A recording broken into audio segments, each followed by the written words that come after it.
Vibe Night.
What's going on, guys? Good morning, good evening, wherever you are. Welcome back to another pre-market live stream here with the Everyday Growth Advisors. Hope you are having a good day or a good week so far.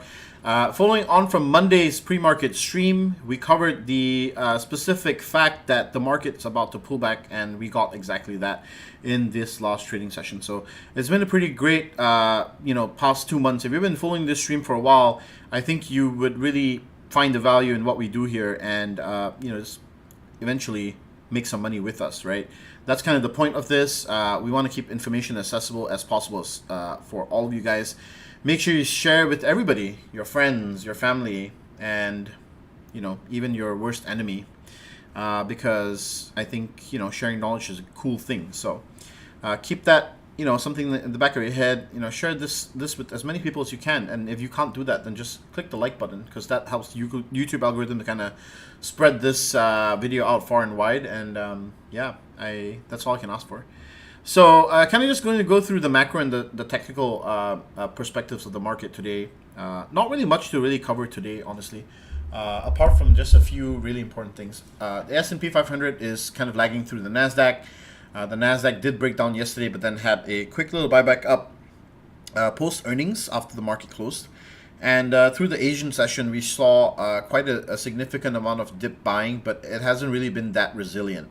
So we will be continuing to see if we can get that weakness in the NASDAQ, which will drive this market further down in this next 1 to 2 sessions.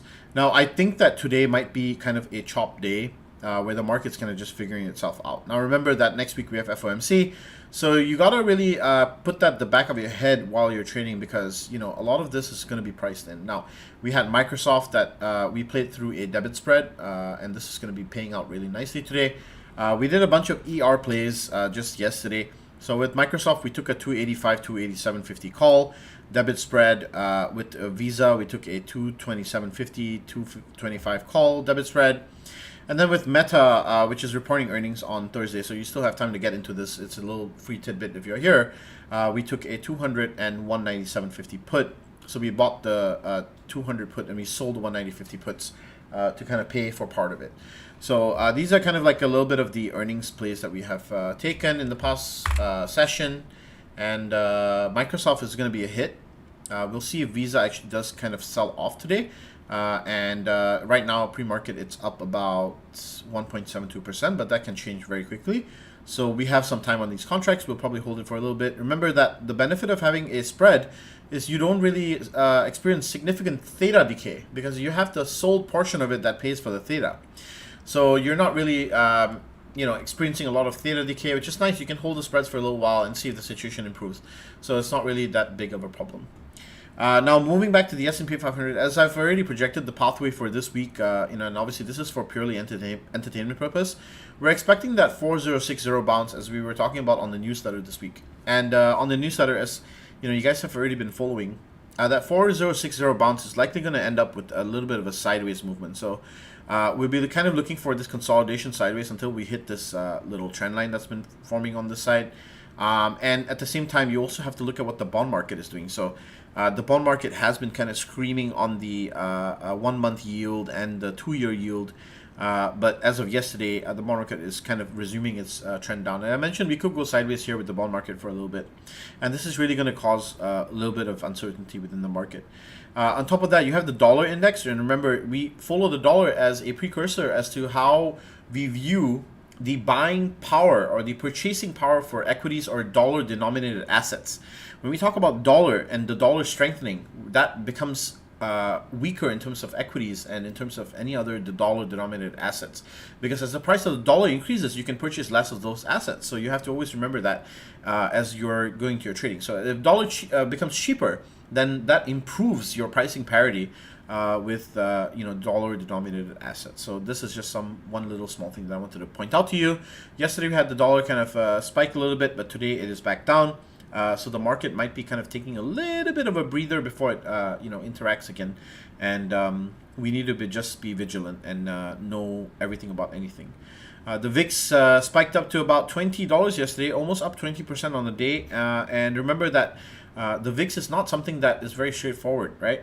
For many of you, you think of VIX as the indicator for fear and greed, versus for me, the way I look at the VIX is the underlying hedging capability of institutions for S&P 500 futures in terms of out-the-money contracts.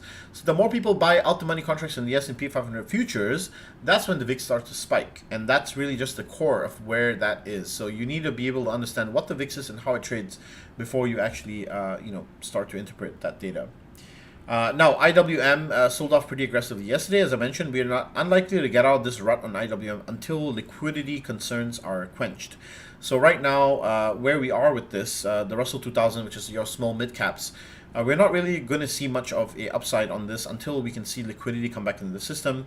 We did see a inkling of that before, but not really much anymore. The Nasdaq still has been the weaker of the two indices. So keep your eyes on tech and semiconductors as they continue to weaken.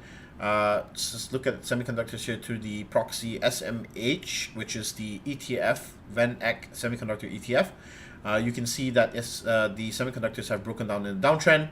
We have been covering this for 4 weeks now. I've been talking about the fact that institutions have been exiting positions in technology and semiconductors. So it's not really something that you should be shocked about. This is something that we've been covering over and over and over again on this live stream.